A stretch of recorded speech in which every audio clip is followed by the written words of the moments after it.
आपण सर्व ज्यांची आतुरतेने वाट पाहत आहात ते या महाबोधी महाविहार मुक्ती आंदोलनाचे बनते विनाचार्यजी त्यांनी या विहारासाठी या आंदोलनात सक्रिय सहभाग घेऊन आज त्यांचं इथल्या मनुवादी व्यवस्थेने त्यांना कायदेशीर काही चुकी नसताना, कारण आंदोलन उभं करणं ही काही चुकी नाही किंवा जे माझं आहे त्याला माझं म्हणणं ही काही चुकी नाही, तरीसुद्धा त्यांना या मनुव्यवस्थेने 3 महिने जेल केला आणि त्यातून सुटून येऊन आज आपण त्यांचा ठाण्यामध्ये महाराष्ट्राच्या वतीने सत्कार करत आहोत। आणि सत्कार करत असताना खरोखर मी बनतेना विनंती करतो की आप अपनी बात रखें। सर्वप्रथम महाकारुणिक सम्यक संबुद्ध परम पूज्य बाबा साहब डॉक्टर अम्बेडकर, प्रियदर्शी सम्राट अशोक, जिनकी विरासत को बचाने के लिए हम लोग एक लंबे समय से आंदोलन कर रहे हैं और लंबे समय से जिसको 135 साल कहा जाता है, 135 साल पुराना ये आंदोलन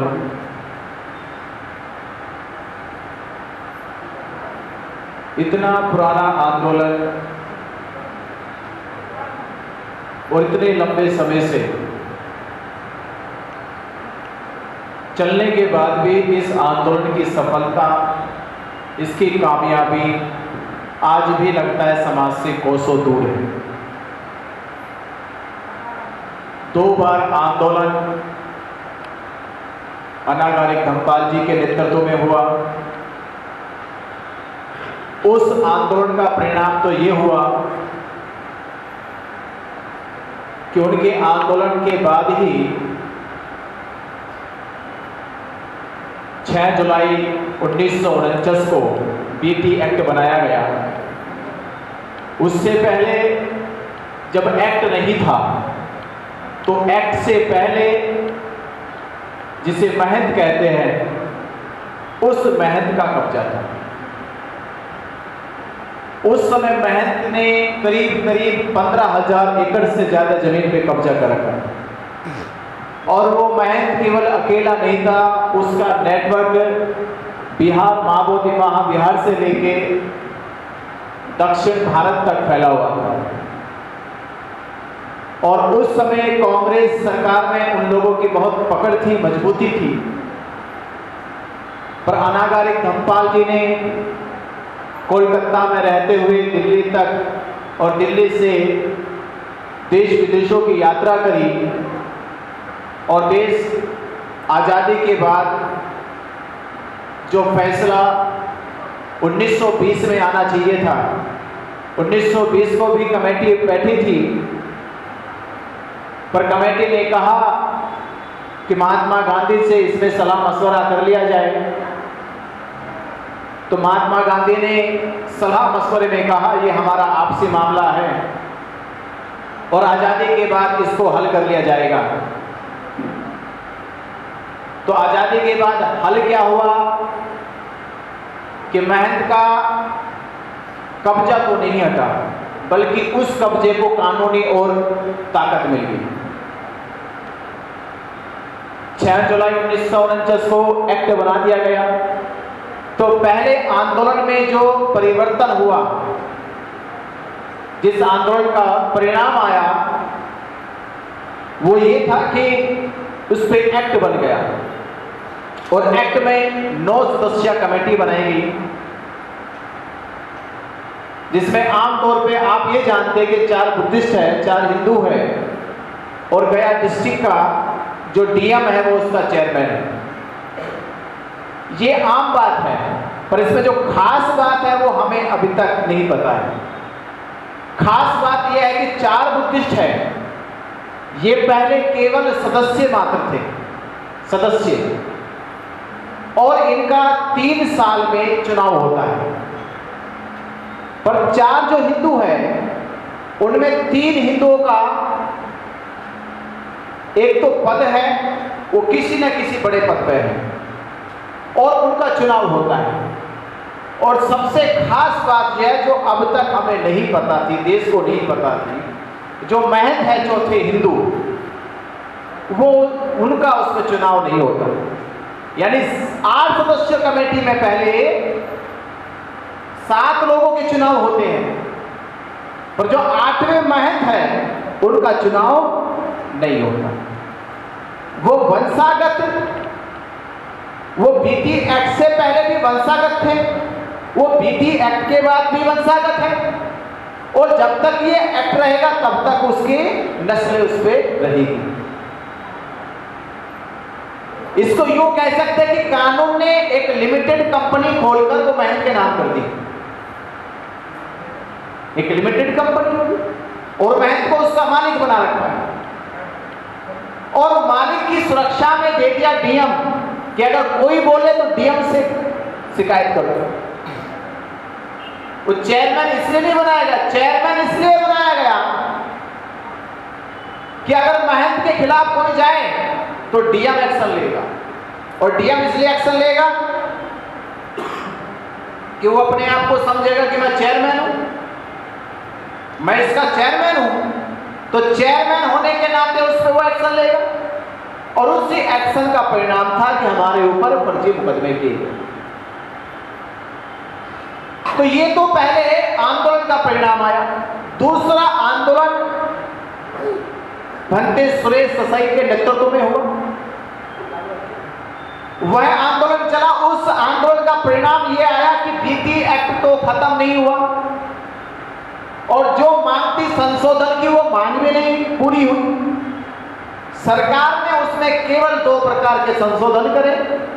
पहले जो बुद्धिस्ट सदस्य थे उनको सचिव बना दिया, और जो डीएम पहले हिंदू अनिवार्य होना था अब उसमें यह कर दिया कि वो डीएम कोई भी धर्म का हो सकता है। ये 2 छोटे से संशोधन करे, पर लड़ाई फिर भी जैसी थी वैसी रही। हमने केवल संशोधन के लिए आंदोलन नहीं किया, अब उस आंदोलन को चलते चलते आज 135 साल 134 साल हो चुके हैं। 134 साल के बाद भी लड़ाई जैसी 134 साल पहले थी 134 साल के बाद भी है। 134 साल समझते कितना होता है? अगर 20 साल 25 साल की एक पीढ़ी लगाए तो 5-6 पीढ़ियां चली गई। इतना पुराना आंदोलन, और उतने पुराने आंदोलन में आज भी हमारा समाज कहता है ये बीटी एक्ट क्या है, महाबोधि महाविहार का आंदोलन क्या है। इतने साल गुजरने के बाद भी देश के बुद्धिस्ट अम्बेडकरवादी बहुजन समाज को ये नहीं पता है कि महाबोधि महाविहार बुद्धिस्टों का है या हिंदुओं का है। इतने सालों में कानून तो बाद में बदलेगा, इतने सालों में हम देश में जागरूकता भी नहीं ले पाए, जागरूकता भी नहीं ला पाए अब तक। तो सबसे बड़ी असफलता हमारी अपनी है कि हम अब तक समाज को भी जगाने में असफल हुए। और इस तरह के धार्मिक और सामाजिक आंदोलन की लड़ाई तभी जीती जा सकती है जब समाज जागरूक होकर एकजुट हो जाए। और जब तक समाज जागरूक होकर एकजुट ना हो जाए तब तक हम ये लड़ाई जीत नहीं सकते। ये 2 बात ध्यान रखिए। पहली हमारी असफलता हमारी खुद की है कि हम समाज को जागरूक नहीं कर पाए, एकजुट नहीं कर पाए। उसका परिणाम यह है कि वो लोग हमारे ऊपर मनमानी करते हैं। तो दूसरे आंदोलन में यह संशोधन हुआ। अब यह आंदोलन चल रहा तीसरा।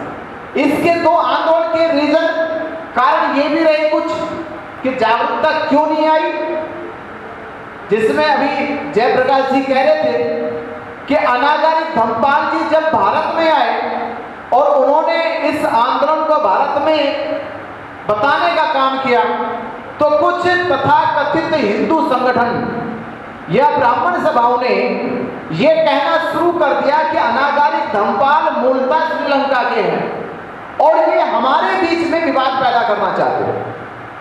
तो स्वाभाविक बात है जब वो हिंदू माइंड के लोग ऐसा कहेंगे, और जो भारत के भोले भाले लोग थे जिनको हम दलित शोषित पीड़ित कह रहे, वो लोग सदा से उनके बहकावे में आए हैं, वो कहने लगे तो बात सही कह रहे कि अनागारी धम्पाल तो श्रीलंका से है, और हो सकता है कि कोई मंशा रही होगी। देश के दूसरे देश में बड़ा फर्क पड़ता है। इस आधार पे अनागारी धम्पाल जी को सामाजिक एकजुटता नहीं मिली, सामाजिक एकजुटता नहीं मिली, इसलिए आंदोलन उस समय खत्म कर दिया गया। दूसरा आंदोलन के बीसी की भेंट चढ़ गया कि भद्दे सुरेश सही को ये कहते कि वो जापान से है। एक बड़ा समाज के भीतर संगठनात्मक प्रचार प्रसार किया गया। अगर ये दो असफलता को ये आधार दिया जाए तो इस बार तो हमारी जीत निश्चित है कि इस बार ये टैग नहीं है, ना तो श्रीलंका का है ना जापान का। इस बार की जीत इसलिए संभव है कि ये आंदोलन अब हम लोग अम्बेडकरवादी लड़ रहे हैं। तो हमें आश्वस्त हो जाना चाहिए, यह जीत पक्की है। दूसरी वजह जीत की इसलिए पक्की है कि दो आंदोलनों में जन आंदोलन, जन जागृति का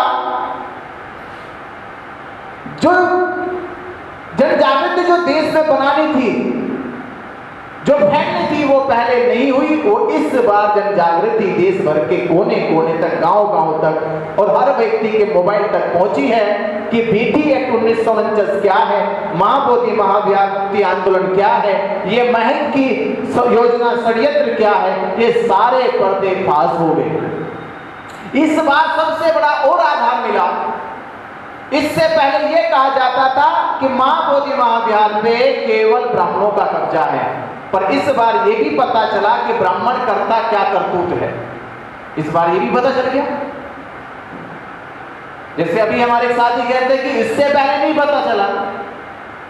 ये तो पता कि महाबोधि महाविहार ब्राह्मणों के कब्जे में है, पर होती क्या करतूत है, वो करते क्या वहां पर, ये देश को पहली बार इस बार देखने को मिला कि वो वहां पर करते क्या है, जिससे हमारे भीतर और जागरूकता बढ़ी, हमारे भीतर वो संवेदना पैदा हुई कि हमारे बिहार में ये अनुष्ठान, कर्मकांड, पिंडदान, तमाम प्रकार के जो अंधविश्वास जैसे टोटके हैं वो बुद्ध विहार में क्यों हो रहे हैं। इससे हमारे भीतर संवेदना पैदा हुई, हमारे भीतर भावना पैदा हुई। तो इन सबको देखा जाए तो लगता है कि इस बार की हमारी जो लड़ाई है वो जीत की है। इस बार की जो लड़ाई है वो जीत की है। तो जीत की लड़ाई लड़ रहे हैं हम। इस जीत की लड़ाई को लड़ने के लिए आपको 3 काम करने, बस 3 काम जीत की लड़ाई के लिए करने। पहला काम जागरूकता। 12 फरवरी 2025 में जब आंदोलन शुरू हुआ तो जागरूकता नहीं थी, पर धरना था, आंदोलन था। और वो आंदोलन बिना जागरूकता के जब शुरू किया गया तो वहां से 17 दिन उठवा दिया गया। प्रशासन आया, गाड़ी में भरे, जाके हॉस्पिटल में भर्ती कर दिया।